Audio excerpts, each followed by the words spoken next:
Experiencias y reflexiones docentes. Espacios constructivos. Transformación pedagógica. Creatividad e innovación. DEDUN Radio. Una mirada al mundo de la docencia en la educación superior. DEDUN Radio. Un podcast producido por el Departamento de Docencia Universitaria de la Universidad de Costa Rica.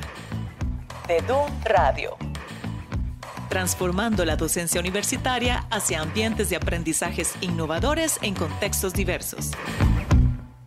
Les doy la bienvenida a DEDUN Radio. Soy Carolina Campos. Marianela Navarro es especialista en educación científica del Instituto de Investigación en Educación de la Universidad de Costa Rica y Adrián Grimm es investigador del Leibniz Institute for Science and Mathematics en Alemania. Juntos trabajan en una investigación intercultural sobre nuevas formas de enseñar las llamadas materias STEM, por sus siglas en inglés Science, Technology, Engineering and Math, es decir, ciencia, tecnología, ingeniería y matemáticas, desde un marco de justicia social y posicionamiento crítico. En este episodio nos comentan cómo es este proceso de investigación, el cual se está llevando a cabo durante la grabación de este episodio, y qué los movió a realizarla.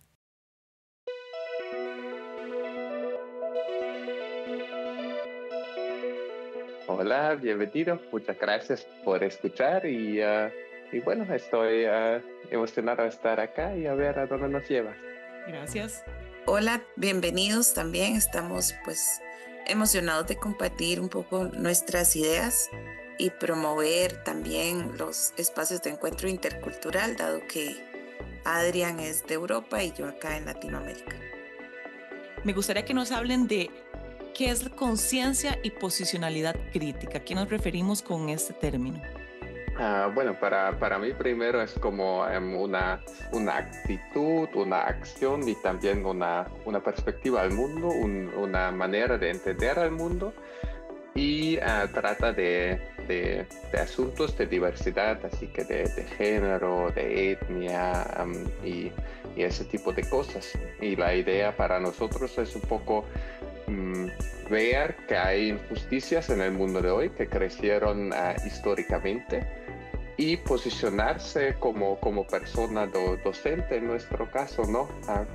Y actuar de una manera de no negarlos, no invisibilizarlos, pero en vez de eso sí hablar sobre estos temas, intentar instalar un contrapoder contra estas injusticias para que no se reproduzcan, pero que tengamos una intervención en los colegios, en las escuelas, para que no tengamos esas injusticias más tarde. Nosotros trabajamos con sujetos docentes del área de las áreas de las ciencias naturales, donde muchas veces la formación de esa persona está muy encaminada en la dimensión disciplinar, o sea, en su área como químico, físico, biología o geología, pero estas otras dimensiones que tienen que ver con el ser, en realidad no se trabajan, no se forman. Entonces todos nosotros estamos sumergidos en una cultura, en un sistema y normalizamos una serie de situaciones. Esas situaciones pueden ser muchas veces de injusticia. Ahora, como formadores tenemos las posibilidades de ayudar al otro, de proporcionar oportunidades a través de los sistemas educativos, pero ningún sistema es perfecto. Entonces pueden existir obstáculos que llamamos sistémicos, que son normalizados, pero que perjudican a ciertos sectores de la sociedad. Por ser mujer, por ser de clase social baja, por ser de una etnia determinada, en un país determinado. Entonces, que son como los tres grandes dimensiones, hay más, pero leyendo un poco a Bell Hooks, que es nuestra referente, ella hablaba de esas tres, pues género, estrato social y etnia, ¿verdad? Que se intersecan y que simplemente pasa invisibilizado porque el mundo funciona así.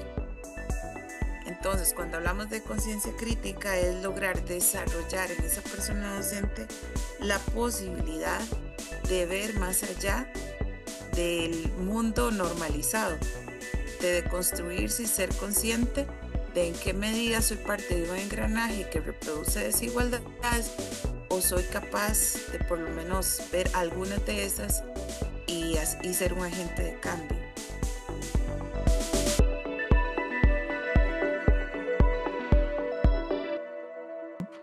Yo arranqué así de una vez con conceptos, pero realmente quisiera ahora que nos cuenten, por favor, sobre la investigación que están realizando y sobre la colaboración que está teniendo el INIE. Pero sí me gustaría saber de dónde nace esta investigación. Bueno, yo estudio acá en la Universidad de Kiel, el norte de Alemania, cerca del Mar Báltico, y estoy haciendo un programa de doctorado en ciencias de educación y especialmente de educación de ciencias naturales. Y acá tengo mi proyecto desde hace 3 años y medio, así que voy terminando. Y hicimos unas entrevistas con unos profesores que trabajan en los colegios enseñando física. Y les preguntamos un poco cómo ven estos asuntos con género, si tienen acciones, si lo reflexionan y todo esto. Y esas entrevistas las recolectamos, pero no tenemos a mucha gente en el instituto en el que trabajo. Es un instituto de la comunidad de Leibniz, fuera de las universidades, haciendo ciencia en Alemania. Y, y por eso pensamos en ver un poco, en buscar un poco por dónde podría aprender de alguien. Y de ahí nos fuimos a buscar y por razones personales, porque tengo amigos, amigas en Costa Rica, hablo español, quería ir a Costa Rica. Entonces buscamos en la UCR, en la UNED, en todas las universidades de Costa Rica, si es que encontramos a alguien quien trabaja en el área en el que trabajo yo y hace investigaciones cualitativas. Y así encontramos unos artículos de Nela y la escribimos como hola. Nos parece una buena idea de ir y de colaborar y para mí, para aprender de vos. ¿Qué opinas? Y Nela, como es así de rápido, sí, claro que podrás venir. Y así y llegamos a trabajar juntos y yo fui para 3 meses a una estancia de investigación a la UCR, a Línea, desde febrero hasta mayo de este año 2024. Yo tenía mi manual de codificación basado en las teorías con las que trabajamos allá o acá en mi instituto, el IPN. Y nos empezamos la colaboración discutiendo un poco con los conceptos con los que trabaja Nela y los míos. Y después creo, Nela, bastante rápidamente llegamos a la conclusión de que sería una buena idea, que son bastante parecidos. Podríamos unirlos a un solo concepto, lo que hoy llamamos conciencia y posicionalidad crítica. Y con esto unir nuestros manuales de codificación y analizar las entrevistas que traje yo. Empezamos con la teoría, la unimos, creamos un manual de codificación y con esto ahora codifiqué todas las entrevistas para ver qué tan consciente y críticamente posicionados son las personas profesoras en las entrevistas. Y un poco de ahí ver nuestra colaboración y el inicio de la colaboración. Con Adrián hemos logrado realmente crecer y aprender mucho. Adrián traía algunos autores, algunos conocidos, otros que yo no había leído, así que empezamos en ese intercambio para desarrollar, como dice Adrián, una serie de categorías y subcategorías que tienen que ver con el desarrollo de la conciencia y la posicionalidad crítica del sujeto docente. Ahora, estamos en dos contextos muy diferentes culturalmente hablando, con otros recursos, ¿verdad? Incluso, ¿verdad? Cómo nos vemos desde un punto de vista de Europa, Latinoamérica. Entonces, la idea también es utilizar estas categorías de análisis de las que Adrián habla para trabajar con profesores en Costa Rica. Eso nos va a permitir también, pues, ver el potencial de estas categorías para poder definir este constructo tan complejo que hemos llamado conciencia y posicionalidad crítica. Entonces, yo también estoy usando en este momento el mismo sistema de códigos para las entrevistas que hago con profesores de ciencias de secundaria acá en Costa Rica. Solo que Adrián está sentado en profesores de física. Yo, por la organización del sistema educativo en Costa Rica, hago entrevista a profesores que imparten ciencias naturales de séptimo a noveno o profesores de física, química y biología en cuarto y quinto. Entonces, es ahí por donde andamos, validando un poco este sistema teórico que hemos construido, pues a partir de esta discusión que tuvimos, pues muy valiosa durante la estancia de Adrián.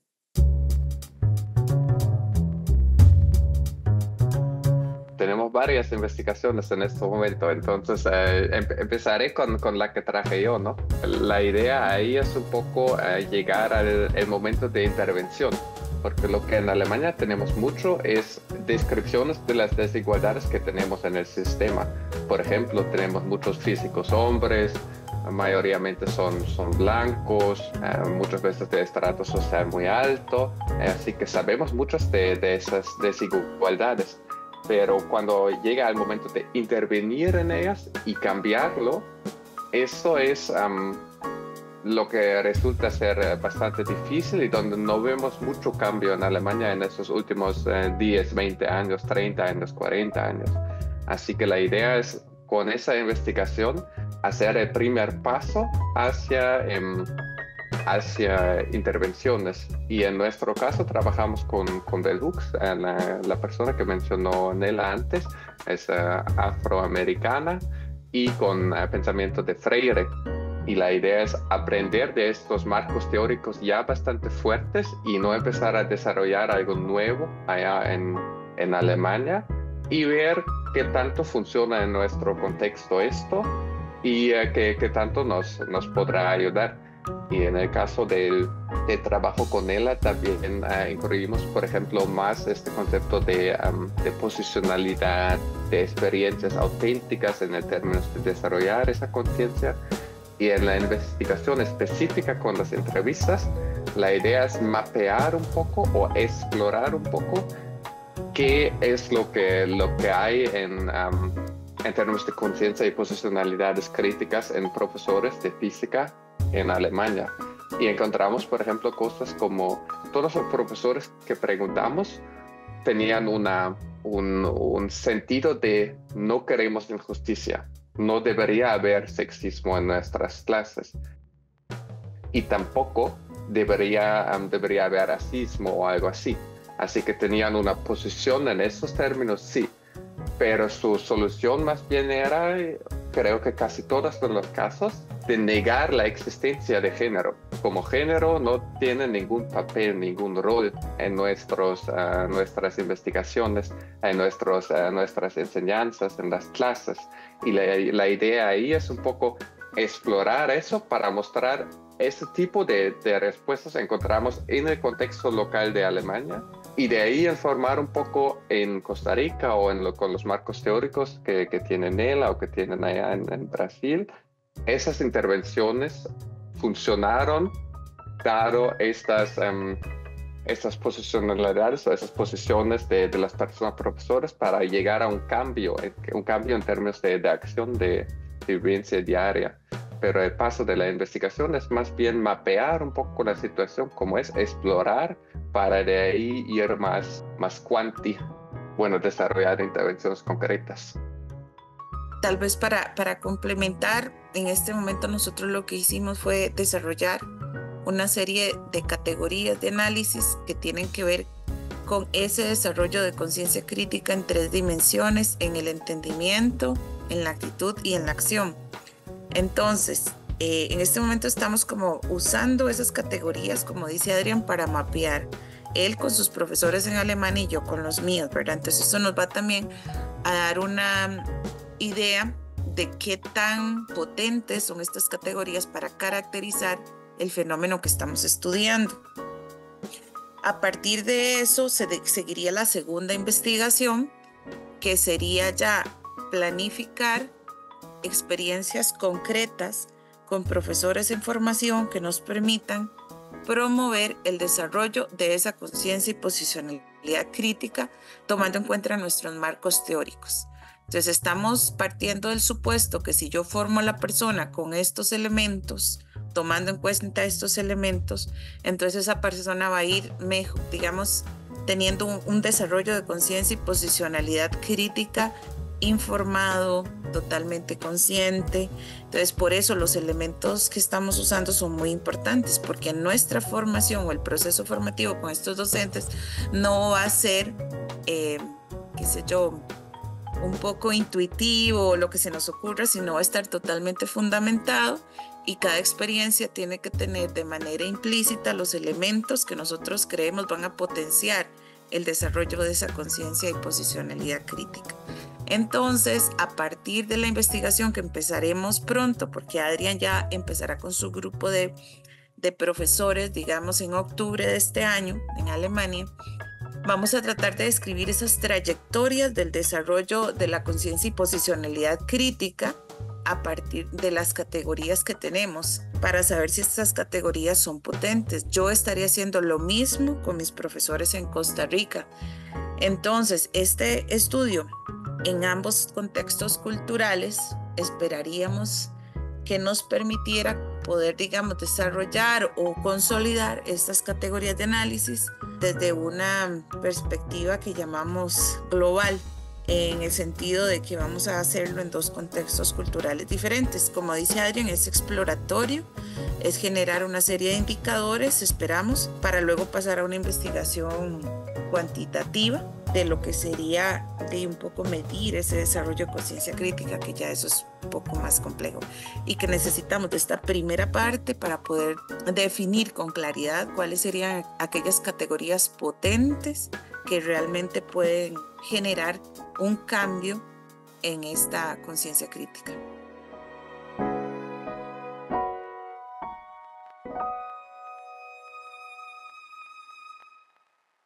Y si puedo añadir en eso es un buen ejemplo donde aproveché mucho de la estancia con Nela, ¿no? Porque nosotros en mi universidad, en la enseñanza en el programa de docencia de ciencias naturales, no tenemos ningún curso que trabaja explícitamente esa parte de conciencia y posicionalidad crítica de diversidad.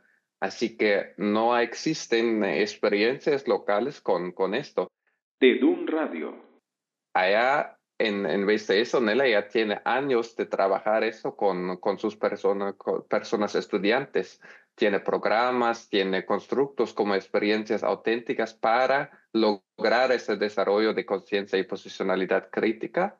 Y de esta parte de docencia, yo puedo aprender ahora haciendo el diseño del curso acá en Alemania. Claro que el contexto es un poco diferente, ¿no? Por ejemplo, no tenemos personas indígenas, lo que hay en Costa Rica puede ser un tema, ¿no?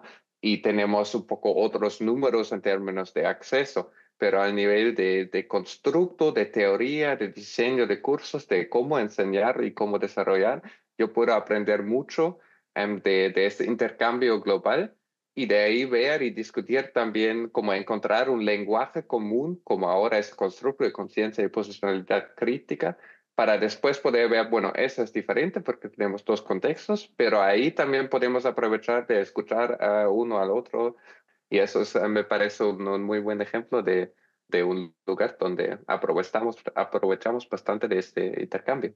Solo para aclarar, cuando ustedes están hablando de nuestros profesores, se están refiriendo a personas que se están formando como profesores en el área de las ciencias, ¿verdad? Sí, exacto, son profesores en formación. Profesores, yo tenía, bueno, en la investigación que tengo actualmente hablo de profesores nobles, que ya están terminando la carrera, que están en práctica profesional o apenas se están incorporando, porque son los que tenemos como, digamos, están todavía como una arcillita, ¿verdad? Todavía se pueden moldear, y la idea sería pues promover estos procesos en la formación inicial, que es una formación, digamos, que es un momento idóneo para generar estos procesos. No quiere decir que no podamos hacer procesos con profesores en educación ya que están ejerciendo. De hecho, yo los hago, pero nuestros sujetos serían profesores en formación inicial. Sí, solamente quería añadir como, perdón por la falta de precisión de ahí, con esas palabras siempre me confundo porque me parece en Perú lo utilizan de otra manera, así que mi español ahora está todo un desastre en esas palabras, pero lo que quería decir como en las entrevistas que hice, las que traje yo, ahí trabajé con profesores ya trabajando en colegios desde hace 5 hasta 25 años. Pero la parte de formación, de desarrollo de conciencia y posicionalidad crítica, eso sí está con estudiantes que van a ser profesores solamente. Sí, y tal vez decir, digamos que a pesar de que son dos contextos diferentes, hay elementos en común que ya hemos determinado. Y Adrián lo decía al inicio, y en Costa Rica no hay diferencias con eso. Las personas que acceden a carreras en ciencias naturales tienden a ser mayoritariamente hombres. Y en el caso de Costa Rica estamos hablando de hombres que no sé cómo llamarlo étnicamente porque he tenido una gran complejidad con la etnia en Costa Rica. La gente no se autoidentifica con claridad.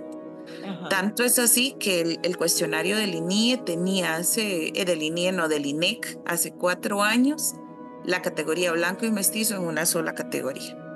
Entonces, como si fuéramos blanquiticos y en realidad no lo somos. Entonces, esa confusión étnica ha sido un poco compleja en mi investigación porque la gente no tiene claridad de su autoidentificación. Y eso ya también para mí es una área de investigación importantísima porque tiene que ver con la autoidentificación del docente. Sus identidades, nuestras identidades como personas son múltiples y también cómo nos autoidentifiquemos tiene que ver cómo nos proyectamos y nos relacionamos con otros. Entonces ya eso es algo complejo en mi investigación.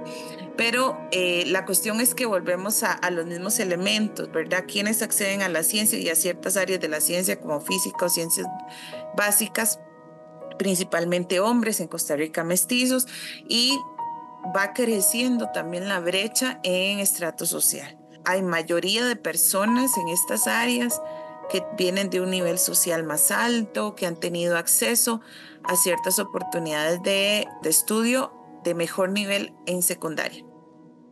Y buscando para esta investigación y otras que he estado haciendo, entonces encuentro que, por ejemplo, grupos étnicos como indígenas o afrodescendientes casi que no están representados en carreras STEM en Costa Rica. Entonces ahí ya hay elementos en común, así como aquí hay discriminación hacia ciertos grupos étnicos y su acceso a ciertas áreas de educación. En Alemania también, pues está el caso obviamente de las mujeres, que es en ambos contextos, pero allá no hablamos de indígenas, pero sí hablamos de personas migrantes en Alemania que no tienen acceso a estas áreas de formación. Entonces vamos viendo como patrones o ciertas características que se cumplen de un lado y de otro y vemos que en realidad el acceso a las carreras científicas o a las áreas científicas realmente es limitado y las desigualdades parecen estar pesando, ¿verdad? Pero estos son nuestros supuestos. Estamos investigando estos supuestos, no son nuestras conclusiones, ¿verdad? Lo dejo muy claro. Es a partir de estos supuestos que nosotros arrancamos con esta investigación y ahí les contaremos después si nuestros supuestos, ¿verdad?, se confirman y podremos caracterizar mejor cuando ya hayamos explorado mejor nuestros contextos. Estás escuchando DEDUM Radio. Transformando la docencia universitaria. Visite nuestro sitio web docenciauniversitaria.ucr.ac.cr, donde encontrará materiales y recursos didácticos como publicaciones digitales y cápsulas pedagógicas, además de información sobre nuestros programas de licenciatura y maestría en docencia universitaria. DEDUM Radio. Siguiendo un poco con la investigación que estamos ya, pues que ya propusimos, es para el próximo año, pues, pero por las diferencias, digamos, de calendarios de los sistemas educativos, Adrián empieza ahora en octubre, empieza la investigación con sus estudiantes. Entonces nosotros, otro elemento que hemos tomado en cuenta es cómo el sistema educativo realmente es un sistema de selección. El sistema educativo, ya sea en Alemania o en Costa Rica, hace una selección de quienes van a ciertas áreas y es un poco la organización o el funcionamiento social del trabajo en la sociedad, ¿verdad? Entonces, hemos encontrado algunos elementos. En el caso de Alemania, voy a decirlo y si no, Adrián me corrige. Ellos ya tienen un sistema de preselección mucho antes en la secundaria, donde las personas que van a acceder a carreras científicas ya van a colegios como más especializados en esas áreas, que ellos llaman gymnasium, si no me equivoco. Entonces, lo que no recuerdo es el nivel donde ya ellos se ubican en gymnasium. tienen 4 años de primaria y de ahí el 5º año ya es secundaria y ahí ya está tomada la decisión, como no finalmente, pero la mayoría sí sigue el camino desde ahí. Ajá, entonces ya ahí hay una selección y tiene mucho que ver la opinión de las personas docentes, ¿verdad? Entonces ellos hacen un sistema de preselección de acuerdo a las habilidades que el docente, ¿verdad? O el sistema considere. En nuestro caso, sabemos que no hay una preselección en secundaria, hay modalidades de secundaria establecidas en nuestro sistema. Entonces, sabemos que sí hay colegios como más, por lo menos estatales, como más privilegiados en ciertas áreas, como son los colegios científicos. Probablemente una población o la gran mayoría podrá entrar a carreras STEM porque ya lleva ventajas importantes a la hora de hacer el examen de admisión, incluso a la hora de cursar los primeros cursos en carreras STEM en las universidades públicas que tienden a ser lo que nosotros llamamos un poco filtros.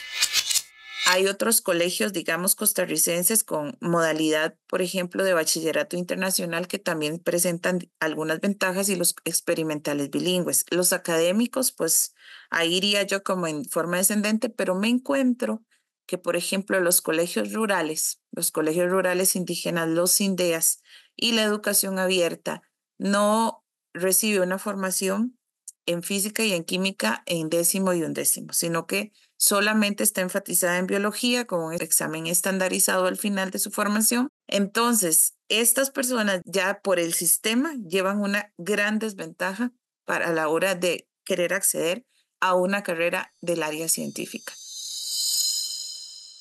O sea, no tienen las bases probablemente para el ingreso al sistema de universidad pública que requiere un examen de admisión también. Eso se les va a hacer más difícil, no porque no tengan la capacidad, sino porque no han tenido un sistema que desarrolle una serie de habilidades que son necesarias para pasar estos exámenes. Hay habilidades que hay personas que desarrollan más rápidamente que otras, pero hay todo un sistema de razonamiento que tiene que entrenarse. Entonces, si la persona está en una situación favorecida para poder desarrollar una serie de habilidades, pues tendrá mayor oportunidad. Y esa posibilidad de desarrollarlas está dependiendo del lugar donde viva, porque si vive en una zona rural, entonces mi opción es ir al colegio rural, pero el colegio rural me ofrece este currículo. Pero yo solo puedo ir a este colegio rural porque es el que puedo acceder por mi estrato económico, porque vivo ahí. Muy pocas personas de la zona rural pueden enviar a sus hijos a San José para que lleven una formación más fuerte a nivel de secundaria. Hay casos y las personas lo hacen porque saben que tendrán mayores oportunidades, pero estamos hablando que son de estrato social alto, que pueden alquilarles hasta una casa acá en zona urbana, ¿verdad? Pero las personas que no tengan estas posibilidades difícilmente van a lograr entrar a carreras de este tipo. Entonces, ahí volvemos a un punto que creo que venía en la conversación de desigualdades sistémicas.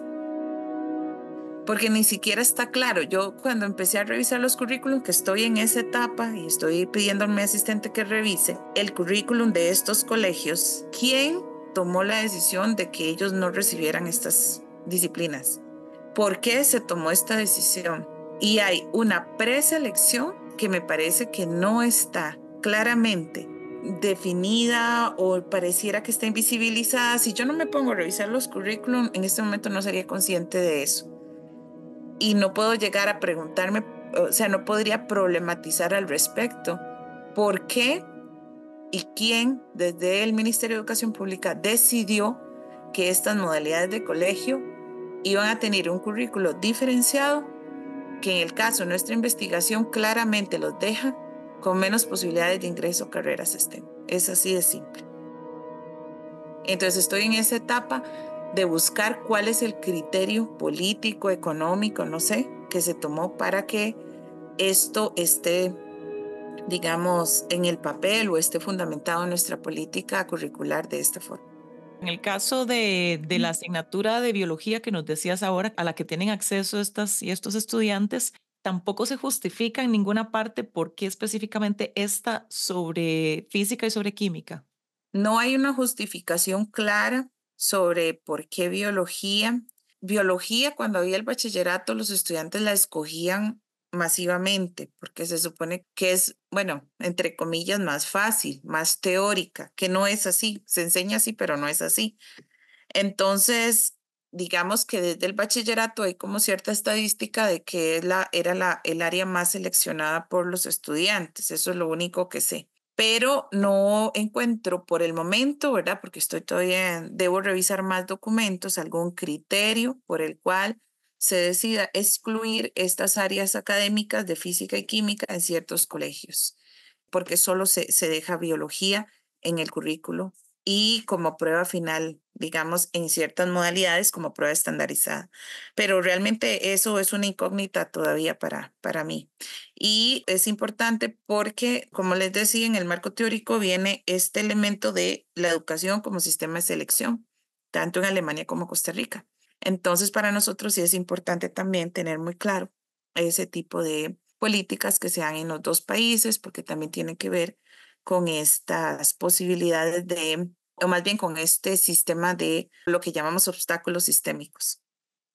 Y para añadir un poco en eso, a cuáles desigualdades que queremos visibilizar o cuáles trabajamos, en eso discutimos también o intercambiamos también mucho, Nelando, como por ejemplo en Alemania tenemos por ley 6 dimensiones de diversidad y en Europa, en la Unión Europea, 7. Y por ejemplo, región, si vivo en una ciudad o más en un pueblo, no es ninguna de ellos. Si ahora en el pueblo vivirían, por ejemplo, más mujeres, ahí entraría como cosa interesante, categoría para analizar esto. Pero, por ejemplo, si a mí me gusta pintarme las uñas, lo que una gente hace y otras no. Pero si entran tanta gente que se pinta las uñas y otra que no, no importa tanto, no lo vemos como un asunto de diversidad o de injusticia. Como la injusticia que analizamos nosotros está basada en categorías que queremos proteger como sociedad, ¿no? Lo que puede ser diferente en Costa Rica y en Alemania, pero definir bien esas categorías como género, etnia, es algo parecido y el marco que tenemos en común. Y como contaste, Nela, ¿no? Como eso con la etnia, que la gente no se autoidentifica bien y eso lo hace difícil arrancarlo de una manera científica, esas desigualdades. Con la categoría de migración que tenemos acá en Alemania, es algo parecido, porque uno no debería ser discriminado por migrar o no migrar en Alemania, pero en esa categoría, como lo recolectan los datos del Estado, cae tanto el hijo de un abogado y una médica de Suecia como la persona que está huyendo de una guerra de Siria en estos días. Los dos son como personas migrantes en Alemania, pero claramente con privilegios muy diferentes y situaciones muy, muy distintos. Entonces, los datos que tenemos en muchos casos no ayudan a visibilizar la desigualdad que hay en esa categoría porque las categorías no están bien diferenciadas como deberían ser y también es bastante difícil porque hay muchas oportunidades para diferenciarlo. Cada país puede ser una sola categoría, ¿no? Pero eso lo hace más difícil visibilizarlas. Entonces, creo que esas son dos cosas que hablamos mucho, ¿no? Primero, ¿cuáles categorías son las protegidas, cómo lo seleccionamos nosotros como científicos, cuáles analizamos para informar a políticas? Y segundo, que aunque tenemos otras categorías quizás, ¿qué tanto podemos aprender uno del otro? Hoy estamos trabajando con las mismas dificultades, tanto en Costa Rica como acá en Alemania, ¿no? De DUN Radio. ¿Y cuáles dirían ustedes que son esos retos precisamente de trabajar este tipo de investigaciones en dos contextos tan diferentes? Hay como elementos en común que puede ser que se manifiesten de manera muy distinta. Entonces vamos a tener que tener ser muy rigurosos y sistemáticos para poder ver que aunque se manifiesten distinto, porque son distintos contextos y vamos a tener distintas situaciones, en el fondo refieren a una misma causa, por decirlo así. No, aunque no sabemos, ¿verdad? Esto no es como causal, pero que hay algo ahí que yo a veces le decía a Adrián, puede ser antropológico, ¿verdad? De Occidente, porque podríamos pensar si son dos contextos culturales muy diferentes y tal vez eso ahorita hablo de cuáles son también otros retos, pero finalmente es Occidente. No es lo mismo hablar de Costa Rica y pensar en la India o pensar en ¿verdad? Bueno, hay países asiáticos que decimos muy occidentalizados, ¿verdad? Y lo pongo entre comillas, pero es Occidente, hay una raíz importante en eso, ¿verdad? Porque nosotros fuimos colonizados por europeos. Entonces, desde ahí tenemos elementos en común. Y yo le decía a Adrián que hay elementos en común que a veces la gente incluso cree que no son importantes, y sí lo son. Por ejemplo, la religiosidad. La religión, por ejemplo, que es compartida, porque es cristiana, que viene incluso de raíces de judaísmo, ya nos da una noción de sociedad, de moral, de ética, ¿verdad?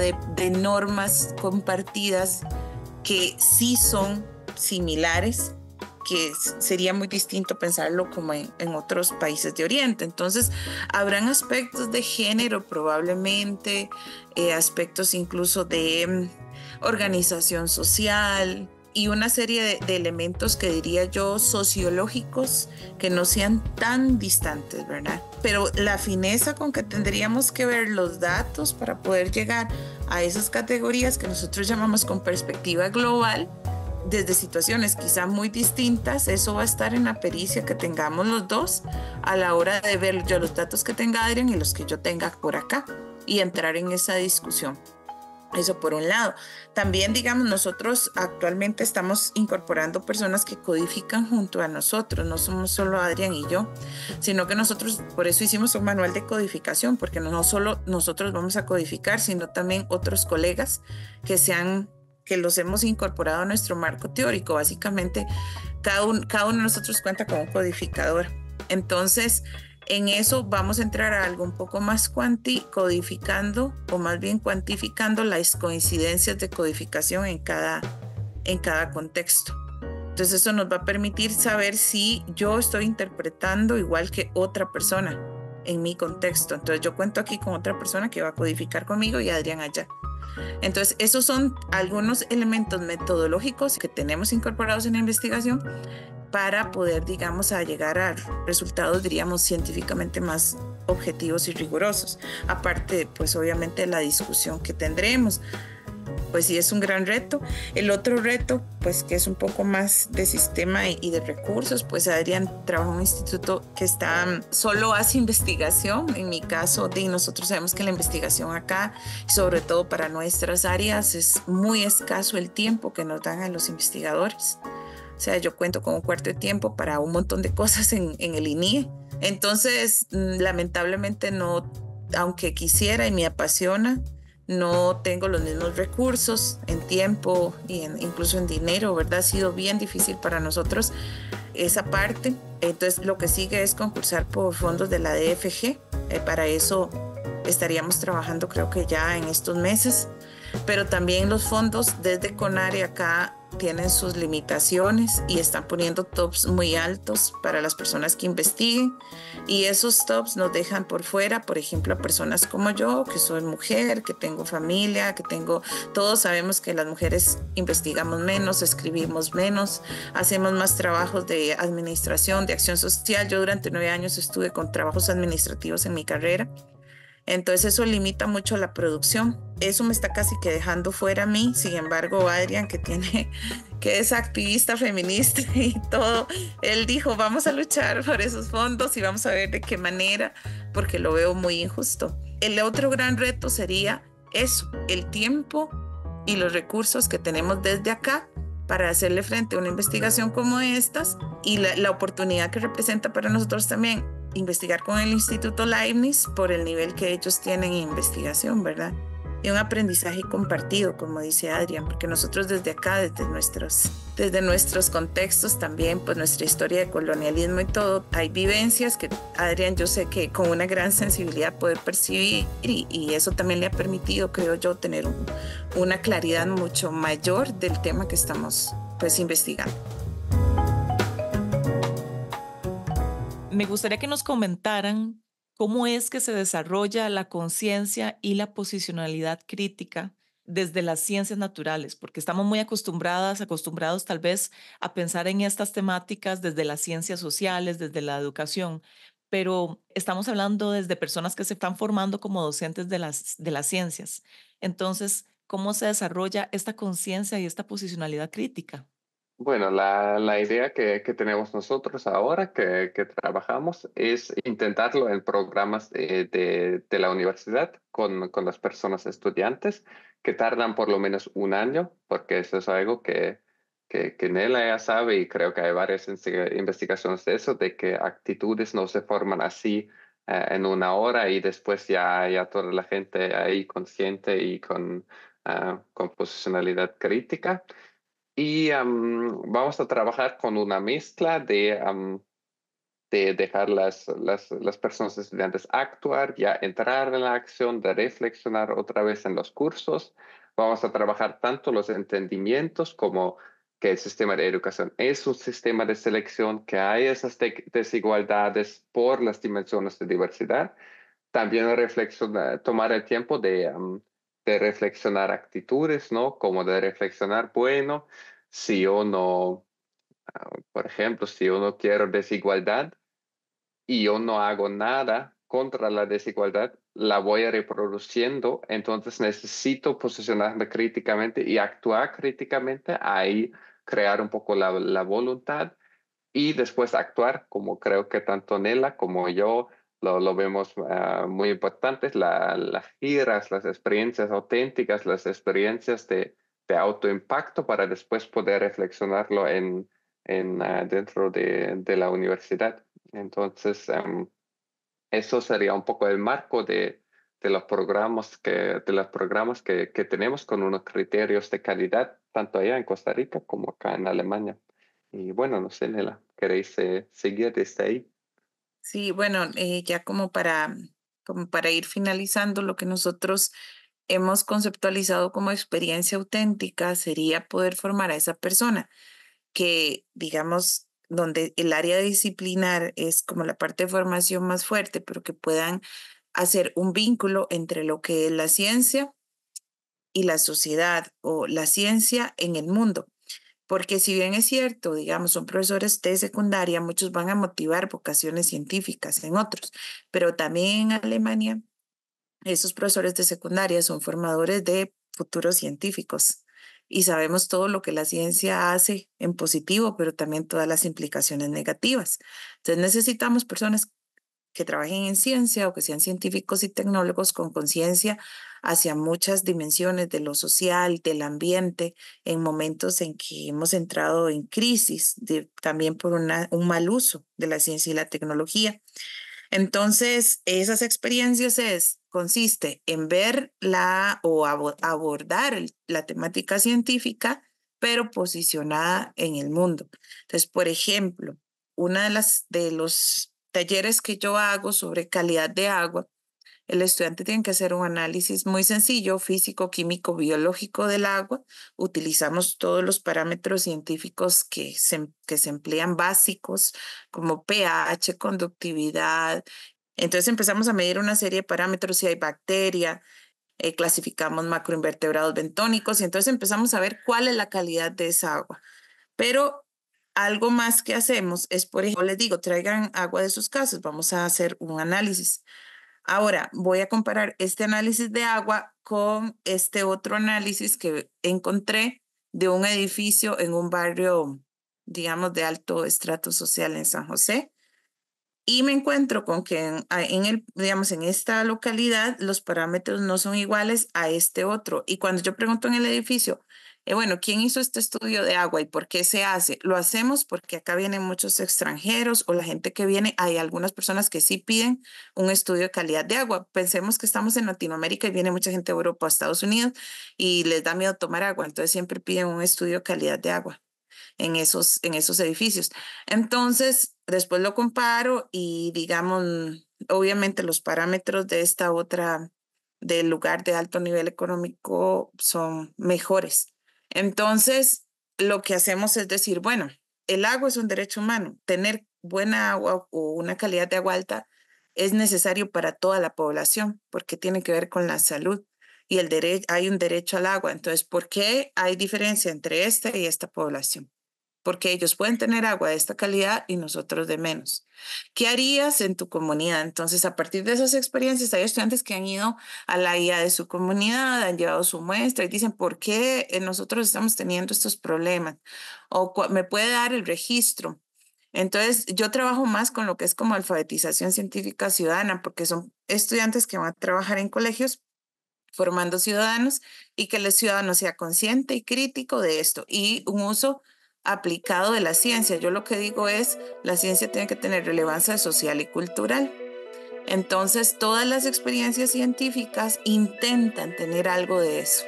Esto es un taller de agua, si es un taller de nutrición, si es un taller de combustibles, todo eso, intento, digamos, que tenga algo, aterrizarlo en la vida cotidiana, en lo social. Eso es un poco lo que he trabajado durante años. Le dije a Adrián que es difícil, el estudiante se apega al currículum y quiere solo estudiar ciencias y muchos se me rebelan y me dicen, ¿y por qué tengo que hacer esta parte social? Yo lo que tengo que enseñar es movimiento, caída libre. Yo solo quiero enseñar leyes de Newton. Bueno, mi experiencia es que se tarda tiempo. Hay gente que cuesta más de construir y sensibilizar. Es un poco digamos, los hallazgos que he tenido, pero que sí hay cambio, o sea, que sí se moviliza un poco esa es lo que yo llamo esa agencia, ese sentido de agencia. Esto es un poco lo que nosotros vamos a poner a prueba ahora también en Alemania. Adrián va a diseñar sus experiencias auténticas en relación con su contexto, por eso no son las mismas, porque acá no son los mismos problemas que allá. Muchísimas gracias Marianela Navarro y Adrián Grimm, investigadores. Muchísimas gracias por estar acá en Dedun Radio, por este gran aporte sobre sus investigaciones. Esperamos resultados. Acá en Dedun Radio tienen el micrófono abierto para que nos cuenten de esta investigación porque es fundamental, realmente fundamental, esta criticidad, este pensamiento crítico dentro de la educación en los colegios sobre los formadores en ciencias. Así es que muchísimas gracias por permitirnos escuchar su experiencia y sus investigaciones. Bueno, muchas gracias por la invitación y bueno, si nos quieren volver a invitar, ya avanzado en la investigación, aquí estaremos.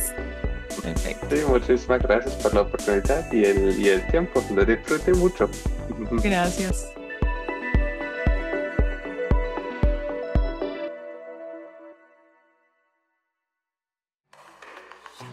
Dedun Radio es una producción del Departamento de Docencia Universitaria de la Universidad de Costa Rica. Suscríbase y síganos en YouTube, Spotify y en docenciauniversitaria.ucr.ac.cr. La información de este podcast corresponde al criterio de las personas entrevistadas. Las opiniones e información que se comparten no reflejan necesariamente la posición del DEDUM.